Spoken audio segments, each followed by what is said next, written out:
ನಮಸ್ಕಾರ ವೀಕ್ಷಕರೇ, ಏಷ್ಯಾನೆಟ್ ಸುವರ್ಣ ನ್ಯೂಸ್ನ ಜಾತಕ ಫಲ ವಿಶೇಷ ಕಾರ್ಯಕ್ರಮಕ್ಕೆ ಸ್ವಾಗತ. ನಾನು ನಯನ ಶಂಕರ್. ಇವತ್ತು ಶನಿವಾರ. ಈ ದಿನದ ವಿಶೇಷತೆ ಹೇಗಿದೆ, ಇವತ್ತು ದ್ವಾದಶ ರಾಶಿಗಳ ಫಲಾಫಲ ಹೇಗಿದೆ, ಎಲ್ಲಕ್ಕಿಂತ ಮುಖ್ಯವಾಗಿ ನೀವು ಕಳಿಸಿರುವಂಥ ಸಂದೇಶಗಳಿಗೆ ಪರಿಹಾರ ಏನು, ಎಲ್ಲವನ್ನ ನೋಡ್ತಾ ಹೋಗೋಣ. ಇದೀಗ ನಮ್ಮ ಜೊತೆ ಖ್ಯಾತ ಜ್ಯೋತಿಷಿಗಳಾಗಿರುವಂಥ ಶ್ರೀಕಂಠ ಶಾಸ್ತ್ರಿ ಅವರಿದ್ದಾರೆ. ಬನ್ನಿ ಅವರನ್ನ ಕಾರ್ಯಕ್ರಮಕ್ಕೆ ಸ್ವಾಗತಿಸೋಣ. ಶಾಸ್ತ್ರಿಗಳೇ, ಕಾರ್ಯಕ್ರಮಕ್ಕೆ ಸ್ವಾಗತ. ನಮಸ್ಕಾರಗಳು. ಶಾಸ್ತ್ರಿಗಳೇ, ಇವತ್ತು ಶನಿವಾರ, ವಿಶೇಷವಾದಂಥ ದಿನ. ಈ ದಿನದ ಮಹತ್ವವನ್ನು ತಿಳಿಸ್ಕೊಡೋದಾದ್ರೆ?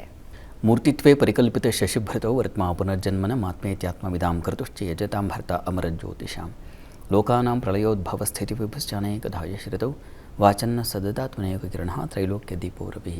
ಸಮಸ್ತ ವೀಕ್ಷಕರಿಗೆ ಶುಭೋದಯ, ಶುಭ ಬೆಳಗು. ಈ ದಿನದ ಸಂದೇಶಗಳನ್ನು ಪರಿಶೀಲಿಸೋಣ. ತತ್ಪೂರ್ವದಲ್ಲಿ ಹೊತ್ತಿನ ಪಂಚಾಂಗವನ್ನು ಗಮನಿಸಿಕೊಳ್ಳೋಣ. ಶ್ರೀ ವಿಶ್ವಾವಸುನಾಮ ಸಂವತ್ಸರ ದಕ್ಷಿಣಾಯಣ ಹೇಮಂತ ಋತು ಪುಷ್ಯಮಾಸ ಶುಕ್ಲ ಪಕ್ಷವಾಗಿದೆ. ಈ ದಿವಸ ಶನಿವಾರವಾಗಿರತಕ್ಕಂಥದ್ದು. ಸಪ್ತಮಿ ತಿಥಿ ಉತ್ತರ ಭಾದ್ರ ನಕ್ಷತ್ರ. ಈ ದಿವಸ ಶನಿವಾರವಾಗಿದೆ, ಸಪ್ತಮಿ ತಿಥಿ. ಸಪ್ತಮಿಯಲ್ಲಿ ಸೂರ್ಯನ ಆರಾಧನೆಗೆ ಬಹಳ ಪ್ರಶಸ್ತ. ನಾವು ಎಷ್ಟೋ ನೋಡ್ತೀವಲ್ಲ, ರಥಸಪ್ತಮಿ, ಮಿತ್ರ ಸಪ್ತಮಿ ಅಂತಲೂ ಅದಕ್ಕೆ ಹೆಸರು, ಮುಂದೆ ಕಾಣ್ತೀವಿ ಅದನ್ನೇ ನಾವು. ಶನಿವಾರದಲ್ಲಿ ಸಪ್ತಮಿ ಬಂದರೆ ಶನಿ ಹಾಗೂ ಸೂರ್ಯ ಇಬ್ಬರು ತಂದೆ ಮಕ್ಕಳು. ತಂದೆ ಮಕ್ಕಳಲ್ಲಿ ವಿರೋಧ ಇದೆ. ಸೂರ್ಯನ ಕಂಡ್ರೆ ಶನಿಗಾಗಲ್ಲ, ಶನಿ ಕಂಡ್ರೆ ಸೂರ್ಯನಿಗಾಗಲ್ಲ. ಜಾತಕದಲ್ಲೂ ನಾವು ಅದನ್ನು ಕಾಣ್ತೀವಿ. ಅಪ್ಪ ಮಕ್ಕಳ ಜಗಳ ಆಗ್ತಾಯಿದೆ ಅಂತಂದರೆ ಭಾಗ್ಯಸ್ಥಾನದಲ್ಲಿ ಯಾರಿದ್ದಾರೆ, ಶನಿ ಇದ್ದಾನ, ರವಿ ಇದ್ದಾನ ಅಂತ ಹೀಗೆ ಪರಿಶೀಲಿಸ್ಕೊಳ್ತೀವಿ.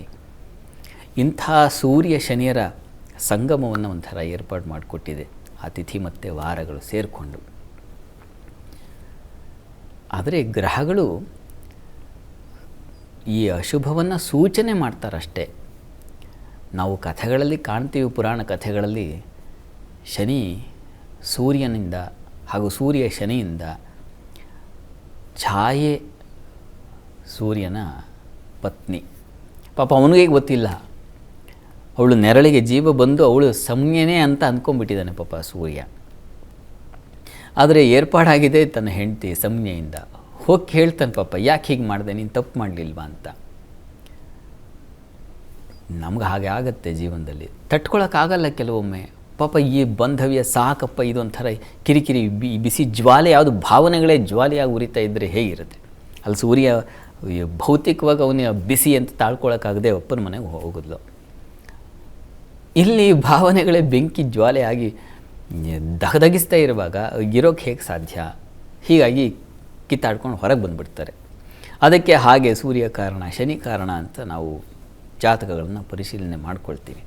ನೋಡಿ, ಹಾಗೇನಾದರೂ ದಾಂಪತ್ಯದಲ್ಲಿ ಭಿನ್ನಾಭಿಪ್ರಾಯ, ಮನಸ್ತಾಪ, ಹೀಗೇನೋ ಉರಿ ಜ್ವಾಲೆ ಇದೆ ಭಾವನೆಗಳಲ್ಲಿ ಅಂದರೆ ನೋಡಿ, ಈ ದಿವಸ ಆ ಶಿವಶಕ್ತಿಯರ ಆರಾಧನೆ ಮಾಡಿ ತನ್ಮೂಲಕ ಈ ಎಲ್ಲ ಸೂರ್ಯನೂ ಕೂಡ ಕ್ಷಮೆ ಕೇಳಿದ. ಹೀಗಾಗಿ ಈ ಅಹಂಕಾರ ಇವುಗಳಿಂದಾಗಿ ಜ್ವಾಲೆ ಉಂಟಾಗುತ್ತೆ. ಕ್ಷಮೆ ಬಾಗಬೇಕು, ನಾವು ಶರಣಾಗತಿ ಆಗಬೇಕು. ಆಗ ಇದನ್ನು ಗೆಲ್ಲಲಿಕ್ಕೆ ಸಾಧ್ಯ. ಆ ಶರಣಾಗತಿ ಮನಸ್ಸು ಬರಬೇಕಿದ್ರೆ ಆ ಶಿವಶಕ್ತಿಯರ ಆರಾಧನೆ ಮಾಡಬೇಕು. ತನ್ಮೂಲಕ ಆ ಒಂದೊಂದು ಆರಾಧನೆಯ ಕ್ರಮ ಹೇಗಾದರೂ ಇರಲಿ, ನೀವು ಪುಷ್ಪದಿಂದ ಪೂಜೆ ಮಾಡ್ತಿರೋ, ಅಭಿಷೇಕ ಮಾಡಿಸ್ತಿರೋ, ಅದು ನಿಮಗೆ ಬಿಟ್ಟಿದ್ದು, ಅದು ನಿಮ್ಮ ಸಾಮರ್ಥ್ಯ, ಶಕ್ತಿ, ಅವುಗಳಿಗೆ ಸಂಬಂಧಿಸಿದ್ದು. ಆದರೆ ಭಕ್ತಿಯಿಂದ ಮಾಡಿದ್ರೆ ಯಾವ ಬಗೆಯಲ್ಲಾದರೂ ಮಾಡಿ ಈ ಒಂದು ಆ ಶರಣಾಗತಿ, ಹೆಂಡತಿ ಬೇರೆ ಅಲ್ಲ, ಗಂಡ ಬೇರೆ ಅಲ್ಲ, ಇಬ್ಬರು ಸಮ ಅಂತಕ್ಕಂಥ ಭಾವನೆ ಬರುತ್ತೆ. ತನ್ಮೂಲಕ ಜಗಳ, ಕಲಹ ಎಲ್ಲದಕ್ಕೆ ಮುಕ್ತಿ ಸಿಗುತ್ತೆ. ಅದಕ್ಕೆ ಈ ದಿವಸ ಶ್ರೇಷ್ಠವಾದ ದಿವಸ. ಈ ದಿವಸ ಐಕಮತ್ಯ ಮಂತ್ರವನ್ನು ಅಥವಾ ಇನ್ಯಾವುದೋ ಈ ಶಿವಶಕ್ತಿಯರ ಆರಾಧನೆಯನ್ನು ಅಥವಾ ಇದೆಯಲ್ಲ ಮಹತ್ತರವಾದ ಸ್ತುತಿ, ಉಮಾಮಹೇಶ್ವರ ಸ್ತುತಿ, ಅದನ್ನು ಹೇಳ್ಕೊಳ್ಳಿ, ತುಂಬ ಅನುಕೂಲ ಆಗುತ್ತೆ ಈ ದಿವಸ. ಒಳ್ಳೆಯದಾಗಲಿ. ಸರಿ ಶಾಸ್ತ್ರಿಗಳೇ, ದಾಂಪತ್ಯ ಕಲಹ ಇದ್ದರೆ ಅದನ್ನು ಶಿವಶಕ್ತಿಯರ ಆರಾಧನೆ ಮಾಡ್ಕೊಳ್ಳೋದ್ರಿಂದ ನಿವಾರಣೆ ಮಾಡ್ಬೋದು ಅನ್ನೋದನ್ನು ತಿಳಿಸ್ಕೊಟ್ಟಿದ್ದೀರಾ. ಈಗ ವೀಕ್ಷಕರು ಸಾಕಷ್ಟು ಸಂದೇಶ ಕಳಿಸಿದ್ದಾರೆ, ಅದನ್ನು ನೋಡ್ತಾ ಹೋಗೋಣ. ಮೊದಲನೇ ಸಂದೇಶವನ್ನು ಬಳ್ಳಾರಿಯಿಂದ ಅಜಯ್ ಅವರು ಕಳಿಸಿದ್ದಾರೆ. ಅಜಯ್ ಅವರ ಜನ್ಮ ದಿನಾಂಕ 18/6/1989. ಹುಟ್ಟಿದ ಸಮಯ ಮಧ್ಯರಾತ್ರಿ 2:20. ಆರೋಗ್ಯ, ಕೆಲಸ, ಮದುವೆ ಬಗ್ಗೆ ತಿಳಿಸ್ಕೊಡಿ ಅಂತ ಪ್ರಶ್ನೆ ಕೇಳಿದ್ದಾರೆ ಶಾಸ್ತ್ರಿಗಳೇ. ಅಜಯ್ ಅವರ ಪ್ರಶ್ನೆ ಆರೋಗ್ಯ, ಕೆಲಸ, ಮದುವೆ ವಿಚಾರವಾಗಿದೆ. ಹೌದು ಶಾಸ್ತ್ರಿಗಳೇ. ನೋಡೋಣ. ನೋಡಿ ತಮ್ಮದು ಇದು ಮೇಷಲಗ್ನ, ಲಗ್ನದ ಅಧಿಪತಿ ಕುಜ ಜಾತಕದಲ್ಲಿ ಚಂದ್ರಕ್ಷೇತ್ರದಲ್ಲಿದ್ದಾನೆ. ಪ್ರಸ್ತುತ ನಿಮಗೆ ನಡೀತಾ ಇರತಕ್ಕಂಥದ್ದು ಶುಕ್ರದಶೆಯಲ್ಲಿ ಈಗ ಗುರುಭುಕ್ತಿ ನಡೀತಾ ಇದೆ. ಗುರು ನಿಮಗೆ ಧನಸ್ಥಾನದಲ್ಲಿದ್ದಾನೆ ಬುಧನ ಜೊತೆಗೆ. ಒಳ್ಳೆಯದಿದು. ಇದು ಗುರುವಿನ ಕಾಲ ಬೇರೆ ನಡೀತಾ ಇದೆ. ಗುರುವಿಗಲ್ಲಿ ಶತ್ರುಕ್ಷೇತ್ರ ವಿಕ್ಷೇತ್ರೆ ಅಲ್ಪಮಂತೆ ನೋಡಿ, ಸೂಕ್ಷ್ಮವಾಗಿ ಪರಿಶೀಲಿಸ್ತಾ ಒಳಗೆ ಹೋದರೆ ನಮಗೆ ಫಲ ಎಷ್ಟು ಬರುತ್ತೆ ಅಂದರೆ ಒಂದು ಅಷ್ಟು ಬರುತ್ತೋ ಇಲ್ವೋ ಹಾಗಾಗ್ಬಿಡುತ್ತೆ. ಹೀಗಾಗಿ ಅದು ವ್ಯಯಾಧಿಪತಿ ಬೇರೆ ಈ ಎಲ್ಲ ಇದೆ. ಮತ್ತು ಅವನಿಗೆ ಭಾಗ್ಯಾಧಿಪತಿ ಅದು ದೊಡ್ಡದು. ಧನುರಾಶಿಯ ಪರಿಶೀಲಿಸ್ಕೊಳ್ಬೇಕು. ಗುರು ಸಾಮಾನ್ಯವಾಗಿ ತೊಂದರೆ ಮಾಡಲ್ಲ. ಹೀಗಾಗಿ ಒಳ್ಳೆಯ ಕಾಲ ಅಂತ ಭಾವಿಸಿ, ತೊಂದರೆ ಇಲ್ಲ. ಈಗ ನಿಮಗೆ ಅನುಕೂಲ ಉಂಟಾಗುತ್ತೆ. ಏನು ವೃತ್ತಿ ಕೆಲಸದ ವಿಚಾರದಲ್ಲಿ, ಆರೋಗ್ಯದ ವಿಚಾರದಲ್ಲಿ ಯಾವುದೇ ಅಂಥ ಬಾಧೆ ಇಲ್ಲ. ಯೋಚನೆ ಮಾಡಬೇಡಿ. ವಿವಾಹಕ್ಕೆ ಪ್ರಶ್ನೆ ಕೇಳಿದ್ದೀರಿ. ವಿವಾಹದ ಅಧಿಪತಿ ಹೇಗಿದ್ದಾನೆ ಅಂತಂದರೆ ನಿಮ್ಮ ಜಾತಕದಲ್ಲಿ ಅವನು ತೃತೀಯದಲ್ಲಿ ರವಿಯುಕ್ತನಾಗಿದ್ದಾನೆ. ಮೌಢ್ಯತೆ ಗಮನಿಸ್ಕೊಂಡ್ರೆ ಮೌಢ್ಯತೆ ಏನೂ ಇಲ್ಲ. ಆದರೆ ಈ ಸಪ್ತಮ ಸ್ಥಾನಕ್ಕೆ ಕುಜನ ದೃಷ್ಟಿ ಇದೆ. ಕುಜ ದೃಷ್ಟಿ ಕಲತ್ರ ಭೇ ಪಾಪ ಯುತೇತ ದೃಷ್ಟೇ ಕಲತ್ರ ಹಾನಿಮ್ ಅಂತ ಹೇಳುತ್ತೆ. ಸ್ವಲ್ಪ ತೊಡಕನ್ನು ಸೂಚಿಸ್ತಾ ಇದೆ. ಕುಜ ಹಾಗೂ ಕುಜನ ಶಾಂತಿ ಅದನ್ನು ಜಪಸಹಿತವಾಗಿ ಮಾಡಿಸಿದ್ರೆ ಸಾಕಾಗುತ್ತೆ. ಪ್ರಯತ್ನ ಮಾಡಿ. ಅದರಿಂದಾಗಿ ನಿಮಗೆ ಅನುಕೂಲ ಉಂಟಾಗುತ್ತೆ. ಒಳ್ಳೆಯದಾಗಲಿ. ಸರಿ ಶಾಸ್ತ್ರಿಗಳೇ, ಮುಂದಿನ ಸಂದೇಶವನ್ನು ಬೆಳಗಾವಿಯಿಂದ ನಾಗರಾಜ್ ಅವರು ಕಳಿಸಿದ್ದಾರೆ. ನಾಗರಾಜ್ ಅವರ ಜನ್ಮ ದಿನಾಂಕ 1/11/1967. ಹುಟ್ಟಿದ ಸಮಯ ಬೆಳಗ್ಗೆ 5:05. ಆರೋಗ್ಯ ಸಮಸ್ಯೆ ಇದೆ, ಪರಿಹಾರ ತಿಳಿಸ್ಕೊಡಿ ಅಂತ ಪ್ರಶ್ನೆ ಕೇಳಿದ್ದಾರೆ ಶಾಸ್ತ್ರಿಗಳೇ. ನಾಗರಾಜ್ ಅವರ ಪ್ರಶ್ನೆ ಆರೋಗ್ಯಕ್ಕೆ ಸಂಬಂಧಿಸಿದೆ ಅಲ್ವಾ? ಹೌದು ಶಾಸ್ತ್ರಿಗಳೇ. ಜಾತಕ ನೋಡೋಣ. ನೋಡಿ ತಮ್ಮದು ಕನ್ಯಾ ಲಗ್ನವಾಗಿದೆ. ಪ್ರಸ್ತುತ ಕಾಲವನ್ನು ನೋಡ್ಬಿಡೋಣ. ಈಗ ನಿಮಗೆ ಶನಿ ದಶೆಯಲ್ಲಿ ಈಗ ನಡೀತಾ ಇರತಕ್ಕಂಥದ್ದು ಗುರುಭಕ್ತಿ ಫೆಬ್ರವರಿವರೆಗೆ. ಆಮೇಲೆ ಬುಧ ಪ್ರಾರಂಭವಾಗುತ್ತೆ. ಫೆಬ್ರವರಿಯಿಂದ ಸ್ವಲ್ಪ ಅನುಕೂಲ ಆಗುತ್ತೆ ಇವರೇ. ಅಲ್ಲಿವರೆಗೂ ಸ್ವಲ್ಪ ಗುರು ವ್ಯಯದಲ್ಲಿದ್ದಾನೆ. ಈ ಕಾರಣದಿಂದಾಗಿ ಸ್ವಲ್ಪ ತೊಡಕನ್ನು ಸೂಚಿಸ್ತಾ ಇದೆ. ಫೆಬ್ರವರಿವರೆಗೆ ಸ್ವಲ್ಪ ತಾಳ್ಕೋಬೇಕು. ಸಾಧ್ಯವಾದರೆ ಗುರು ಗ್ರಹ ಶಾಂತಿ ಮಾಡಿಸಿದ್ರೆ ತುಂಬ ಒಳ್ಳೆಯದು. ಅದರಿಂದ ನಿಮಗೆ ಚೇತರಿಕೆ ಬರುತ್ತೆ, ದೇಹದಲ್ಲಿ ಒಂದು ಪುಷ್ಟಿ ಬರುತ್ತೆ, ಬಲ ಬರುತ್ತೆ. ಗುರು ಶಾಂತಿ ಮಾಡಿಸಿದ್ರೆ ತುಂಬ ಒಳ್ಳೇದು. ಮಾಡಿಸಿ ನಂತರ ಫೆಬ್ರವರಿ ನಂತರ ಅನುಕೂಲ ಆಗುತ್ತೆ. ಆತಂಕಕ್ಕೊಳಗಾಗಬೇಡಿ. ಒಳ್ಳೆಯದಾಗಲಿ. ಸರಿ ಶಾಸ್ತ್ರಿಗಳೇ, ಮುಂದಿನ ಸಂದೇಶವನ್ನು ಮಂಗಳೂರಿನಿಂದ ರಾಧಾಕೃಷ್ಣ ಅವರು ಕಳಿಸಿದ್ದಾರೆ. ರಾಧಾಕೃಷ್ಣ ಅವರ ಜನ್ಮ ದಿನಾಂಕ 13/9/1996. ಹುಟ್ಟಿದ ಸಮಯ ಸಂಜೆ 4:46. ಮದುವೆ ಬಗ್ಗೆ ತಿಳಿಸ್ಕೊಡಿ ಅಂತ ಪ್ರಶ್ನೆ ಕೇಳಿದ್ದಾರೆ ಶಾಸ್ತ್ರಿಗಳೇ. ರಾಧಾಕೃಷ್ಣ ಅವರ ಪ್ರಶ್ನೆ ವಿವಾಹಕ್ಕೆ ಸಂಬಂಧಿಸಿದೆ ಅಲ್ವಾ? ಹೌದು ಶಾಸ್ತ್ರಿಗಳೇ. ಜಾತಕ ನೋಡೋಣ. ನೋಡಿ ತಮ್ಮದು ಮಕರ ಲಗ್ನವಾಗಿದೆ. ಲಗ್ನದಿಂದ ವಿವಾಹದ ಅಧಿಪತಿ ಚಂದ್ರ ರಾಹುಯುಕ್ತನಾಗಿದ್ದಾನೆ. ಸ್ವಲ್ಪ ತೊಡಕು ಇದು. ಮತ್ತು ಕುಜ ಶುಕ್ರರಲ್ಲಿರ್ತಕ್ಕಂಥದ್ದು. ಕುಜ ಶುಕ್ರ ಚಂದ್ರ ಈ ಗ್ರಹಗಳ ಶಾಂತಿ ಮಾಡಿಸಬೇಕು. ದಯವಿಟ್ಟು ಮಾಡಿಸಿ. ಚಂದ್ರನಿಗೆ ಶನಿ ದೃಷ್ಟಿ ಬೇರೆ ಇದೆ. ಈಗ ನಿಮಗೆ ನಡೀತಾ ಇರತಕ್ಕಂಥದ್ದು ಬುಧನ ಕಾಲ ನಡೀತಾ ಇದೆ. 28 ಜೂನ್ ನಂತರದಲ್ಲಿ ಹೆಚ್ಚಿನ ಅವಕಾಶ ಇದೆ ವಿವಾಹಕ್ಕೆ. ಏನಪ್ಪ ಅಷ್ಟು ಕಾಲವ ಅಂತಂದರೆ ಏನು ಮಾಡೋದು? ಕಾಲ ಬರದ ಹೊರತು ಯಾವ ಫಲವೂ ಬರಲ್ಲ. ಹೀಗಾಗಿ ಕಾಯಬೇಕಾಗತ್ತೆ. ಕೆಲವೊಮ್ಮೆ ತುಂಬ ವಿಳಂಬ ಮಾಡುತ್ತೆ. ಹೀಗೆ ಗ್ರಹ ಸೂಚ ಅವುಗಳು ಮಾಡಬೇಕಲ್ಲ. ಒಳ್ಳೆಯ ಗ್ರಹಗಳ ಕಾಲ ಬರಬೇಕು, ಅವುಗಳು ಸೂಚಿಸಬೇಕು ಆ ವಿವಾಹ ಫಲ ಬಂದಿದೆ ಅಂತ. ಆ ರೀತಿಯಲ್ಲಿ ನಾವು ಕಾಯಬೇಕಾಗುತ್ತೆ. ಅಷ್ಟರಲ್ಲಿ ಕುಜ ಶುಕ್ರ ಶಾಂತಿ ಮಾಡಿಸಿ. ನಿಮಗೆ ನೋಡಿ ಗೋಚಾರದ ರೀತಿಯಲ್ಲಿ ನಿಮಗೆ ಜೂನ್ ನಂತರದಲ್ಲಿ ಅವಕಾಶ ಉಂಟಾಗುತ್ತೆ. ಅಷ್ಟರೊಳಗೆ ಈ ಶಾಂತಿ ಮಾಡಿಸಿ. ವಿವಾಹ ಕಾಲ ಅಂತಕ್ಕಂಥದ್ದು ಹಲವು ಬಗೆಗಳಲ್ಲಿ ಏರ್ಪಾಡಾಗುತ್ತೆ. ದಶಾನಾಥ ಭುಕ್ತಿನಾಥ ಬಂದರೆ ಅಂತಲ್ಲ, ಅಲ್ಲಿ ಹಲವು ಸಂದರ್ಭಗಳಲ್ಲಿ ಏರ್ಪಾಡಾಗುತ್ತೆ. ಶುಕ್ರಸ್ತಪುವ ತನುನಾಥ ಭಾಂಶ ತ್ರಿಕೋಣ ಮಾಯಾತಿ ತದಾ ವಿವಾಹ ಅಂತ. ಆ ತ್ರಿಕೋಣ ಸ್ಥಾನಗಳಿಗೆ ಬಂದಾಗೆಲ್ಲ ಏರ್ಪಾಡಾಗುತ್ತೆ. ಶುಕ್ರನಾಗಲಿ ಚಂದ್ರನಾಗಲಿ. ಆತಂಕ ಬೇಡ. ಶಾಂತಿ ಮಾಡಿಸಿ. ಅನುಕೂಲ ಆಗುತ್ತೆ. ಒಳ್ಳೆಯದಾಗಲಿ. ಸರಿ ಶಾಸ್ತ್ರಿಗಳೇ, ಮುಂದಿನ ಸಂದೇಶವನ್ನು ಕೇರಳದಿಂದ ನಿಖಿಲ್ ಅವರು ಕಳಿಸಿದ್ದಾರೆ. ನಿಖಿಲ್ ಅವರ ಜನ್ಮ ದಿನಾಂಕ 29/5/1975. ಹುಟ್ಟಿದ ಸಮಯ ಬೆಳಗ್ಗೆ 10:23. ಕೆಲಸ ಬದಲಾವಣೆ ಆಗುತ್ತಾ ತಿಳಿಸ್ಕೊಡಿ ಅಂತ ಪ್ರಶ್ನೆ ಕೇಳಿದ್ದಾರೆ ಶಾಸ್ತ್ರಿಗಳೇ. ನಿಖಿಲ್ ಅವರ ಪ್ರಶ್ನೆ ವೃತ್ತಿ ಬದಲಾವಣೆ ಬಗ್ಗೆ ಕೇಳಿದಾರಲ್ಲ? ಹೌದು ಶಾಸ್ತ್ರಿಗಳೇ. ಜಾತಕ ನೋಡೋಣ. ನೋಡಿ ತಮ್ಮದು ಕರ್ಕಟಕ ಲಗ್ನವಾಗಿದೆ. ಲಗ್ನದಿಂದ ಕರ್ಮಾಧಿಪತಿ ಕುಜ ನಿಮ್ಮ ಜಾತಕದಲ್ಲಿ ಭಾಗ್ಯಸ್ಥಾನದಲ್ಲಿದ್ದಾನೆ. ಭಾಗ್ಯಾಧಿಪತಿ ಜೊತೆಗೆ ಒಳ್ಳೆಯ ಲಕ್ಷಣ ಇದು. ಭಾಗ್ಯಾಧಿಪತಿ ಜೊತೆಗೆ ನಮಗೆ ಯಾವ ಭಾವ ಬೇಕೋ ಆ ಭಾವಾಧಿಪತಿ ಸೇರಿಬಿಟ್ಟಿದ್ರೆ ಅದು ಅನುಕೂಲ ಉಂಟಾಗುತ್ತೆ, ಅದಕ್ಕೆ ವಿಶೇಷ ಬಲ ಬರುತ್ತೆ, ದೈವಾನುಕೂಲದಿಂದ ಸಹಕಾರಗಳುಂಟಾಗುತ್ತೆ. ಹೀಗಿದೆ ಅದು. ಹೀಗಾಗಿ ಚೆನ್ನಾಗಿದೆ. ನಿಮಗೆ ಪ್ರಸ್ತುತ ಕಾಲವನ್ನು ನೋಡೋಣ. ಹಾಗಿದ್ದ ಕಾಲವೂ ಇರಬೇಕು. ಈಗ ಪ್ರಸ್ತುತ ಗುರುದಶೆಯಲ್ಲಿ ನಿಮಗೆ ನಡೀತಾ ಇರತಕ್ಕಂಥದ್ದು ಈಗ ಚಂದ್ರನ ಭಕ್ತಿ ನಡೀತಾ ನೋಡಿ. ಮುಂದಿನ ಅಕ್ಟೋಬರ್ ನಂತರ ಕುಜನ್ ಕಾಲ ಪ್ರಾರಂಭವಾಗುತ್ತೆ. ಈಗ ಲಗ್ನಾಧಿಪತಿ ಕಾಲ, ಅವನು ಚೆನ್ನಾಗಿದ್ದಾನೆ, ತೊಂದರೆ ಇಲ್ಲ. ಇವರೇ ನೀವು ಪ್ರಯತ್ನ ಮಾಡಿ, ಕೆಲಸ ಬದಲಾಯಿಸಿ ಅದಕ್ಕೆ ಫಲ ಇದೆ. ಮುಂದಿನ 2026 ಅಕ್ಟೋಬರ್ ಇನ್ನು 10-11 ತಿಂಗಳ ನಂತರ ನಿಮ್ಮ ಬದುಕು ತುಂಬ ಚೆನ್ನಾಗಿರುತ್ತೆ. ಒಳ್ಳೆ ಸ್ತರಕ್ಕೆ ಹೋಗ್ತೀರ, ಮೇಲಿನ ಸ್ಟೆಪ್ ಹತ್ತಿರ, ಅಲ್ಲಿ ಸುಖವಾಗಿರ್ತೀರ. ಚೇರ್ ಮೇಲೆ ಆರಾಮಾಗಿ ಕೂತ್ಕೊಂಡು ಕೆಲಸ ಮಾಡಬೇಕು, ಆದರೆ ಸೌಖ್ಯವಾಗಿ ಮಾಡ್ತೀರ. ಚೆನ್ನಾಗಿದೆ, ಒಳ್ಳೆಯದಾಗಲಿ. ಮುಂದಿನ ಸಂದೇಶವನ್ನು ಚಿತ್ರದುರ್ಗದಿಂದ ಪೃಥ್ವಿ ಅವರು ಕಳಿಸಿದ್ದಾರೆ. ಪೃಥ್ವಿ ಅವರ ಜನ್ಮ ದಿನಾಂಕ 19/5/2000. ಹುಟ್ಟಿದ ಸಮಯ ಮಧ್ಯರಾತ್ರಿ 12:50. ಆರೋಗ್ಯ ಹಾಗೆ ಹಣಕಾಸಿನ ಬಗ್ಗೆ ತಿಳಿಸ್ಕೊಡಿ ಅಂತ ಪ್ರಶ್ನೆ ಕೇಳಿದ್ದಾರೆ ಶಾಸ್ತ್ರಿಗಳೇ.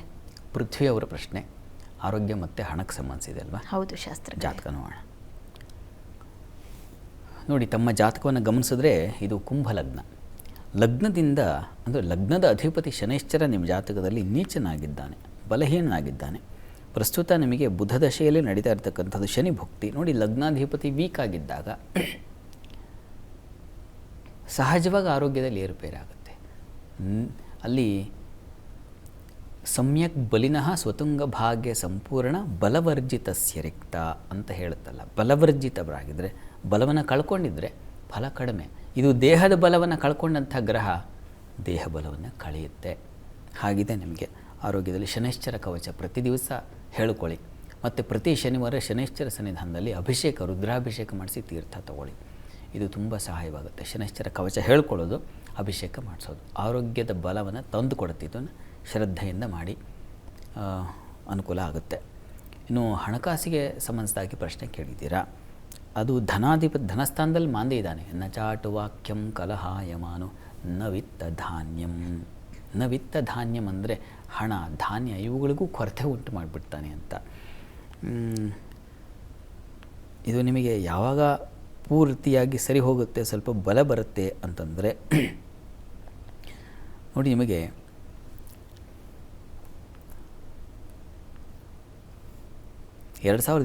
ಫೆಬ್ರವರಿ ಬರಬೇಕು. ಅಲ್ಲಿಂದ ತುಂಬ ಚೆನ್ನಾಗಿರ್ತೀರ.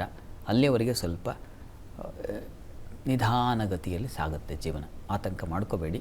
ಈ ಶನೈಶ್ಚರ ಕವಚ ಹೇಳ್ಕೊಳ್ಳಿ, ಸುಧಾರಿಸುತ್ತೆ. ಒಳ್ಳೆಯದಾಗಲಿ. ಶಾಸ್ತ್ರಿಗಳೇ, ಈ ದಿನ ಮೊದಲ 6 ರಾಶಿಗಳ ಫಲಾಫಲ ಹೇಗಿದೆ ತಿಳಿಸ್ಕೊಡೋದಾದರೆ?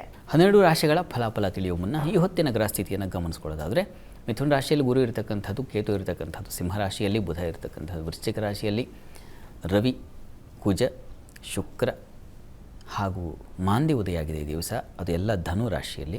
ಇನ್ನು ರಾಹು ಇರತಕ್ಕಂಥದ್ದು ಕುಂಭರಾಶಿಯಲ್ಲಿ, ಶನಿಚಂದ್ರ ಒಟ್ಟಾಗಿದ್ದಾರೆ, ಅದು ಮೀನರಾಶಿಯಲ್ಲಿ. ಹೀಗಿರುವಾಗ 12 ರಾಶಿಗಳ ಫಲಾಫಲ ತಿಳಿತಾ ಹೋಗೋಣ. ಮೊದಲಿಗೆ ಮೇಷರಾಶಿಯವರಿಗೆ ಈ ದಿವಸ ಮತ್ತು ನಾಳೆ 2 ದಿವಸ ಸ್ವಲ್ಪ ಈ ಬಂಧುಗಳಿಂದ, ಸ್ನೇಹಿತರಿಂದ, ಈ ಬಾಂಧವ್ಯಗಳಿಂದಾಗಿ ಮನಸ್ಸಿಗೆ ಬೇಸರ ಮತ್ತು ಆಪ್ತರು ದೂರ ಆಗಿಬಿಡ್ತಕ್ಕಂಥದ್ದು, ಬಂಧುಗಳು ದೂರ ಆಗೋದು, ಸ್ನೇಹಿತರು ದೂರ ಆಗೋದು, ಏನೋ ಅವ್ರ ಜೊತೆಗೆ ಮಾತು ಬಿಟ್ಟೆ ಅಂತ ಆ ರೀತಿಯಲ್ಲಿ ಆಗುವ ಸಂದರ್ಭ ಇದೆ. ಗಮನ ಇರಲಿ ಅದರ ಕಡೆಗೆ. ಇನ್ನು ಉಳಿದ ಹಾಗೆ ದಿವಸ ಈ ಹಾಲಿನ ವ್ಯಾಪಾರಿಗಳಿಗೆ, ಹೈನುಗಾರರಿಗೆ ಸ್ವಲ್ಪ ಪರಿಶ್ರಮ, ಓಡಾಟ, ಅಲೆದಾಟ ಜಾಸ್ತಿ ಇದೆ. ವಸ್ತ್ರ ವ್ಯಾಪಾರಿಗಳಿಗೆ, ಈ ಕೃಷಿ ಸಂಬಂಧಿ ಕ್ಷೇತ್ರಗಳಲ್ಲಿ ಕೆಲಸ ಮಾಡೋರಿಗೆ ಸ್ವಲ್ಪ ಹೆಚ್ಚಿನ ಖರ್ಚು, ಓಡಾಟ ಹೀಗಿದೆ. ಆದರೆ ಈ ದಿವಸ ನಿಮಗೆ ಸ್ವಲ್ಪ ಮಟ್ಟಿಗಿನ ವೃತ್ತಿಯಲ್ಲಿ ಸಹಕಾರವೂ ಉಂಟಾಗುತ್ತೆ. ಆತಂಕ ಬೇಡ. ಗುರುವಿನ ದೃಷ್ಟಿ ನಿಮಗೆ ಆ ಭಾಗ್ಯಸ್ಥಾನಕ್ಕೆ ಬೀಳುತ್ತೆ. ಹೀಗಾಗಿ ಸ್ವಲ್ಪ ಮಟ್ಟಿಗೆ ಆ ರೀತಿಯ ಅನುಕೂಲ, ದೈವಾನುಕೂಲ ಉಂಟಾಗುತ್ತೆ. ಈ ದಿವಸ ನೀವು ಈಶ್ವರನ ಆರಾಧನೆ, ಸುಬ್ರಹ್ಮಣ್ಯ ಪ್ರಾರ್ಥನೆ ಯಾವುದಾದ್ರು ಮಾಡಿ. ವೃಷಭರಾಶಿಯವರಿಗೆ ಈ ದಿವಸ ಕುಟುಂಬ ಸೌಖ್ಯ ಚೆನ್ನಾಗಿದೆ. ಹಿರಿಯರಿಂದ ಸಹಕಾರ, ಸಹಾಯ ಸಿಗುತ್ತೆ. ನಿಮಗೆ ಸೀನಿಯರ್ಸಿಂದ ಸಪೋರ್ಟ್ ಸಿಗ್ತಕ್ಕಂಥದ್ದು, ಅವರಿಂದ ಒಳ್ಳೆಯ ಮಾರ್ಗದರ್ಶನ ಸಿಗ್ತಕ್ಕಂಥದ್ದು. ಔಷಧ ವ್ಯಾಪಾರಿಗಳಿಗೆ, ಕಟ್ಟಡ ನಿರ್ಮಾಣದವರಿಗೆ, ಈ ಕೃಷಿಕರಿಗೆ, ಹಾಲು ಹೈನು ವ್ಯಾಪಾರಿಗಳಿಗೆ ಅತಿಯಾದ ಲಾಭ, ಹೆಚ್ಚಿನ ಲಾಭ, ಹಣವನ್ನು ಕಾಣ್ತೀರ. ಕಣ್ತುಂಬ ಹಣ ನೋಡ್ತಾ ಇದ್ದರೆ ಅದು ಸಂತೋಷ ಕೊಡುತ್ತಲ್ಲ, ಆ ರೀತಿಯ ಒಂದು ಫಲ ಖಂಡಿತ ಚೆನ್ನಾಗಿದೆ ಈ ದಿವಸ. ಇದರ ಜೊತೆಗೆ ಸ್ವಲ್ಪ ಮಟ್ಟಿಗೆ ತೊಡಕುಗಳು ಇದ್ದಾವೆ, ಇಲ್ಲ ಅಂತಲ್ಲ. ತಂದೆ ಮಕ್ಕಳಲ್ಲಿ ಸ್ವಲ್ಪ ಮನಸ್ತಾಪ, ಮತ್ತು ಜೊತೆಗೆ ಈ ದಿವಸ ವಸ್ತು ನಷ್ಟತೆ ಕಾಣ್ತಕ್ಕಂಥದ್ದು, ಕಳೆದು ಹೋಗಿಬಿಡ್ತಕ್ಕಂಥದ್ದು, ವಸ್ತು ನಷ್ಟ, ಈ ರೀತಿಯ ಸಾಧ್ಯತೆ ಕೂಡ ಇದೆ. ಈ ದಿವಸ ನೀವು ಸುಬ್ರಹ್ಮಣ್ಯ ಸನ್ನಿಧಾನದಲ್ಲಿ ಸ್ವಲ್ಪ ನವಧಾನ್ಯ ದಾನ ಮಾಡಿ, ಅದು ಬಹಳ ಒಳ್ಳೆಯದು. ಇನ್ನು ಮಿಥುನ ರಾಶಿಯವರಿಗೆ ಕೆಲಸ ಕಾರ್ಯಗಳಲ್ಲಿ ತುಂಬ ಚೆನ್ನಾಗಿದೆ. ಧನಲಾಭ ಕಾಣ್ತೀರಾ. ಹಾಲು ಹೈನು ಕ್ಷೇತ್ರ, ಕಟ್ಟಡ ನಿರ್ಮಾಣ ಕ್ಷೇತ್ರ, ಈ ಶ್ರಮಜೀವಿಗಳು, ಇವರಿಗೆಲ್ಲ ತುಂಬ ಚೆನ್ನಾಗಿದೆ ಈ ಹೊತ್ತು. ನಾಳೆ 2 ದಿವಸ ನಿಮಗೆ ವಿಶೇಷವಾದ ಧನಲಾಭ. ನಾನೂ ಸ್ವಲ್ಪ ಹಣ ನೋಡಿದೆ ಅನ್ನುವ ರೀತಿಯಲ್ಲಿ, ಅಥವಾ ನೀವು ಮಾಡಿದ ಶ್ರಮಕ್ಕೆ ಸ್ವಲ್ಪ ಹೆಚ್ಚಿನ ಇನಾಮು ಕನ್ನಡ ಪದ, ಹೆಚ್ಚಿನ ಸಂಭಾವನೆ ಕಾಣ್ತೀರ. ದಾಂಪತ್ಯದಲ್ಲಿ ಸ್ವಲ್ಪ ಕಿರಿಕಿರಿ ಇದೆ ಈ ಹೊತ್ತು. ನಾಳೆ ಈ ವೀಕೆಂಡ್ ನಿಮ್ಮ ಬಾಂಧವ್ಯವನ್ನು ಹಾಳು ಮಾಡೋ ಸಾಧ್ಯತೆ ಜಾಸ್ತಿ. ಹೀಗಾಗಿ ಅದರ ಕಡೆ ಗಮನ ಇರಲಿ. ಲಕ್ಷ್ಮೀನಾರಾಯಣರ ಪ್ರಾರ್ಥನೆ, ಮತ್ತು ನಾನು ಪ್ರಾರಂಭದಲ್ಲೇ ಹೇಳಿದೆ, ದಾಂಪತ್ಯದಲ್ಲಿ ಕಲಹ ಆದರೆ ಶಿವಶಕ್ತಿಯರ ಆರಾಧನೆ ಮಾಡಿಪ್ಪ ಅಂತ, ಅದನ್ನು ಮಾಡಬಹುದು ಶ್ರದ್ಧೆಯಿಂದ. ಇನ್ನು ಕರ್ಕಟಕ ರಾಶಿಯವರಿಗೆ ಈ ದಿವಸ ನಿಮಗೆ ಕೆಲಸ ಕಾರ್ಯಗಳಲ್ಲಿ ತುಂಬ ಅನುಕೂಲ ಉಂಟಾಗುತ್ತೆ, ಆತಂಕ ಬೇಡ. ಆದರೆ ಸ್ವಲ್ಪ ಶತ್ರುಗಳ ಬಾಧೆ ಹೆಚ್ಚಾಗುತ್ತೆ ಈ ದಿವಸ. ಕಿರಿಕಿರಿ, ಹಿತಶತ್ರುಗಳು ಜೊತೆಗೆ ಇರ್ತಾರೆ, ಅವರ ಕಿರಿಕಿರಿ ಅಥವಾ ಅವರ ಸಂಘ ಸಹವಾಸ, ಅವರಿಂದಾಗಿ ಅವರ ಜೊತೆಗಿನ ಪ್ರಯಾಣ, ಅವ್ರ ಜೊತೆಗಿನ ಕೆಲಸಗಳೆಲ್ಲ ಕಿರಿಕಿರಿ ಆಗಿಬಿಡುತ್ತೆ ಈ ದಿವಸ. ಸ್ವಲ್ಪ ಮಟ್ಟಿಗೆ ಅದೊಂದು ಬೇಸರ ಉಂಟಾಗುತ್ತೆ. ಇನ್ನು ಈ ದಿವಸ ನಿಮಗೆ ತಂದೆ ಮಕ್ಕಳಲ್ಲಿ, ತಾಯಿ ಮಕ್ಕಳಲ್ಲಿ ಸ್ವಲ್ಪ ಕಿರಿಕಿರಿ, ಮನಸ್ತಾಪಗಳು ಉಂಟಾಗ್ತಕ್ಕಂಥ ಸಾಧ್ಯತೆ, ಅಲೆದಾಟವೂ ಇದೆ. ನಿಮಗೂ ಕೂಡ ಕೆಲಸ ಆಗಲಿಲ್ಲ, ಆದರೆ ಸೂತಾಟ ಇದೆ, ಈ ಥರ ಆಗಿಬಿಡುತ್ತೆ. ಪ್ರಾರ್ಥನೆಗೆ ದಿವಸ ಶಿವಸನ್ನಿಧಾನದಲ್ಲಿ ಒಂದು ರುದ್ರಾಭಿಷೇಕ ಮಾಡಿಸಿ. ಇನ್ನು ಸಿಂಹರಾಶಿಯವರಿಗೆ ದಿವಸ ವೃತ್ತಿಯಲ್ಲಿ ಅನುಕೂಲ, ಲಾಭ ಕಾಣಲಿಕ್ಕೆ ಅವಕಾಶ ಇದೆ. ಸಿಹಿ ಪದಾರ್ಥದ ವ್ಯಾಪಾರಿಗಳಿಗೆ ತುಂಬ ವಿಶೇಷವಾದ ಲಾಭ. ಗುರುಮಂದಿರಗಳು ಅಥವಾ ಇನ್ಯಾವುದೋ ಒಂದು ಧರ್ಮ ಕಾರ್ಯ ಮಾಡ್ತಾ ಇರ್ತಕ್ಕಂಥವ್ರಿಗೆ ವಿಶೇಷ ಅನುಕೂಲಗಳು, ಸಹಕಾರಗಳು ಸಿಗ್ತಕ್ಕಂಥದ್ದು. ಉತ್ತಮರ ಸಹಕಾರ ಸಿಗೋದು ಕಷ್ಟ, ಅಂಥ ಏರ್ಪಾಡು, ಒಳ್ಳೆಯ ಸತ್ಕಾರ್ಯಗಳು, ಅವುಗಳಿಗೆ ಮಾರ್ಗದರ್ಶನ, ಸಲಹೆ, ಈ ರೀತಿಯ ಶುಭದಾಯಕವಾಗಿದೆ. ಇನ್ನು ದಿವಸ ಸ್ವಲ್ಪ ಮಟ್ಟಿಗೆ ಉದರ ಬಾಧೆ ಬರಬಹುದು, ಹೊಟ್ಟೆ ಸಂಬಂಧಿ ಸ್ವಲ್ಪ ಕಿರಿಕಿರಿ, ಬೆನ್ನಿನ ಬಾಧೆ ಕಾಡಬಹುದು, ಸ್ವಲ್ಪ ಹುಷಾರು. ಉಳಿದ ಹಾಗೆ ಹೆಣ್ಣುಮಕ್ಕಳಿಗೆ ಸ್ವಲ್ಪ ನಷ್ಟ, ಅಪಮಾನ ಅದನ್ನು ಸೂಚಿಸ್ತಾ ಇದೆ. ಇವುಗಳೆಲ್ಲ ನಾವು ದಾಟಬೇಕಾಗತ್ತೆ.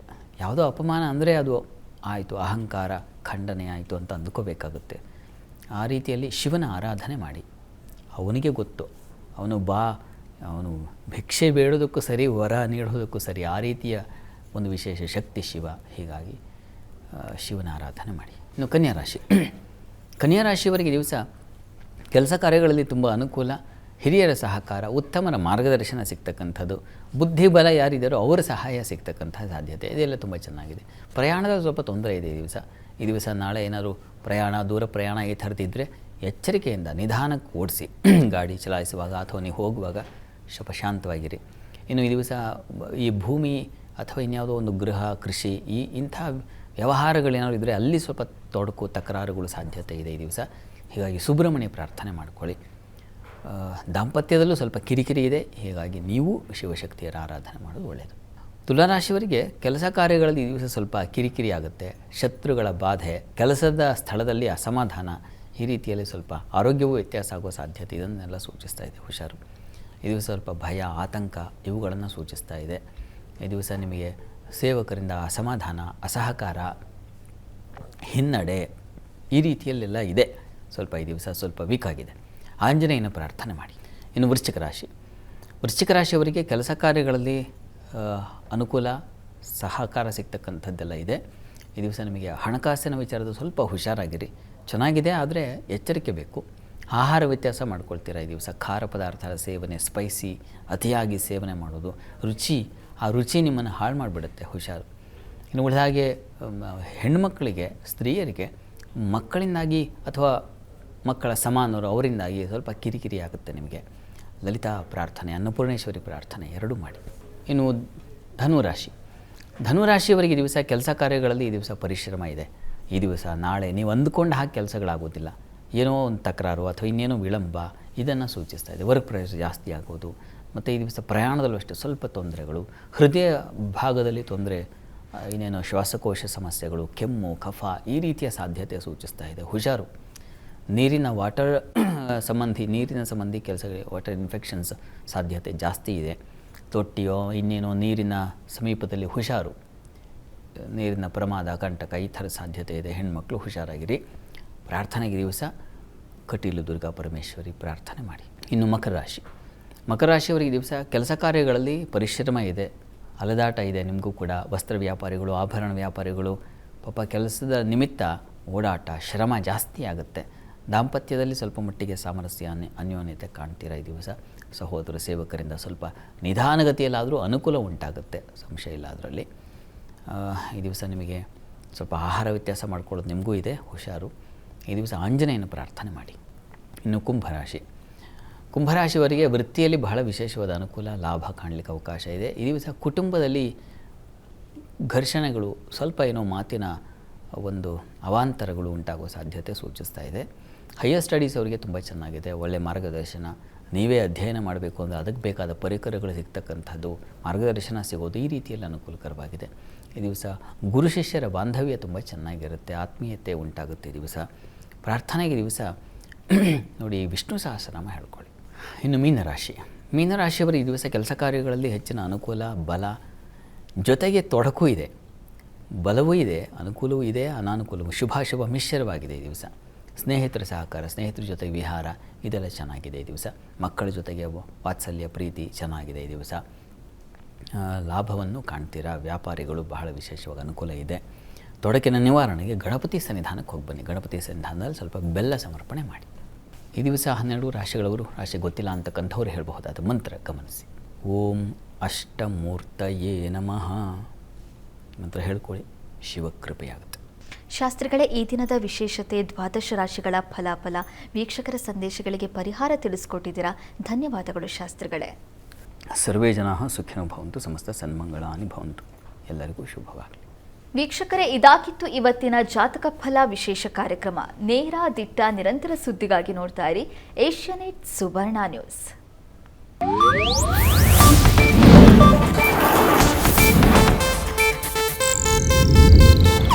ಇದು ಏಷ್ಯಾನೆಟ್ ನ್ಯೂಸ್ ನೆಟ್ವರ್ಕ್ ಪ್ರಸ್ತುತಿ.